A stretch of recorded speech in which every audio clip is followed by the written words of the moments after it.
రాజధాని పనులు చకచకా సాగిపోతున్నాయి. అమరావతిలో కొత్త జోష్ కనిపిస్తోంది.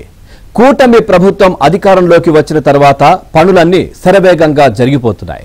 జగన్మోహన్ రెడ్డి పాలన కాలంలో ఆగినవి వాటికి తోడు కొత్తవి కలిపి పరుగులు పెడుతున్నాయి. ఇక 3 ఏళ్లలో మేజర్ పనులన్నీ పూర్తి చేయాలన్న సీఎం చంద్రబాబు సంకల్పాన్ని నెరవేర్చేందుకు అధికారులు తలమునకలై ఉన్నారు.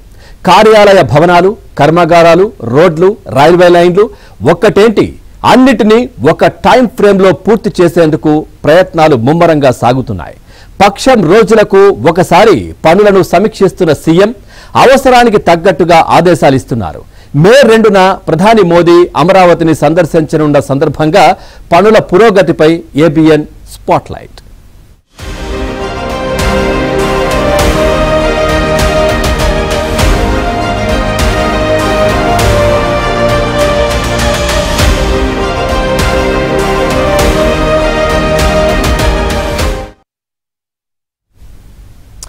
అమరావతికి గ్రహణం వీడింది. జగన్ ప్రభుత్వంలో ఆగిపోయిన పనులకు చలనమొచ్చింది. పని రాక్షసుడు చంద్రబాబు మరోసారి రంగంలోకి దిగిన తర్వాత అమరావతి వేగం పుంజుకుంది. మట్టి కొట్టుకుపోయినటువంటి ఫైళ్లను దుమ్ము దులిపి ఒక్కో పని చేసుకుంటూ వస్తున్నారు. నిర్దేశిత గడువులో అమరావతికి ఒక స్వరూపం తీసుకురావాలని చంద్రబాబు భావిస్తూ కూటమిలోని అన్ని పార్టీల సహకారం తీసుకుంటున్నారు.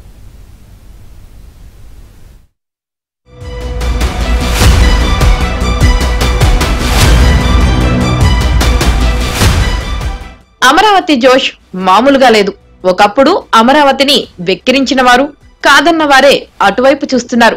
మేము సైతం అంటూ చెయ్యి కలుపుతున్నారు. భూములిచ్చిన రైతులు జగన్ హయాంలో తీవ్ర కష్ట నష్టాలకు ఓర్చిన మాట వాస్తవం. వైసీపీ ఓడిపోయిన తర్వాత పీడ విరగడైందని సంతోషించిన అమరావతి రైతులు ఇప్పుడు చంద్రబాబు నాయకత్వంపై పూర్తి విశ్వాసాన్ని ఉంచారు. వారి నమ్మకాన్ని వమ్ము చేయబోమని, నవ్యాంధ్ర రాజధాని అమరావతిని తీర్చిదిద్దుతామని చంద్రబాబు ప్రకటించారు. 33,000 ఎకరాలు, 29,000 మంది రైతులు ఒక్క లిటిగేషన్ లేకుండా స్వచ్ఛందంగా ముందుకొచ్చి ల్యాండ్ పూలింగ్ లో ₹1 ఖర్చు పెట్టకుండా ఇచ్చారంటే అది నమ్మకం, విశ్వాసం. ఒక నమ్మకంతో ఇచ్చారు. ఆ 33,000 ఎకరాల భూమి గవర్నమెంట్ భూమిని కలుపుకుంటే దగ్గర 55,000 ఎకరాల భూమి వచ్చే పరిస్థితికి వచ్చింది. కసితో కుట్రతో రాజధాని పనులకు అడ్డు తగిలిన జగన్ వైదొలిగారు. వైసీపీ ఓటమితో 3 ముక్కలాటకు తెరపడింది. అమరావతి ఏకైక రాజధాని అని ఏకమొత్తంగా నినదించిన జనం కూటమికి తిరుగులేని విజయాన్ని అందించి పెట్టారు. దానితో అమరావతి పనులను మళ్లీ ప్రారంభించి స్పీడ్ పెంచేందుకు అవకాశం వచ్చింది. రాష్ట్రంలో కూటమి సర్కార్ వచ్చిన దర్మిలా ఆర్థికంగా కూడగట్టి అయినా వచ్చే ఎన్నికలలోపే రాజధాని అమరావతిని పూర్తి చేయాలని లక్ష్యంగా నిర్దేశించుకున్నారు. అమరావతిగా అభివృద్ధి అయి ఉంటే ఇప్పటికీ ప్రాంతం అంతా కూడా నిలదొక్కునేది.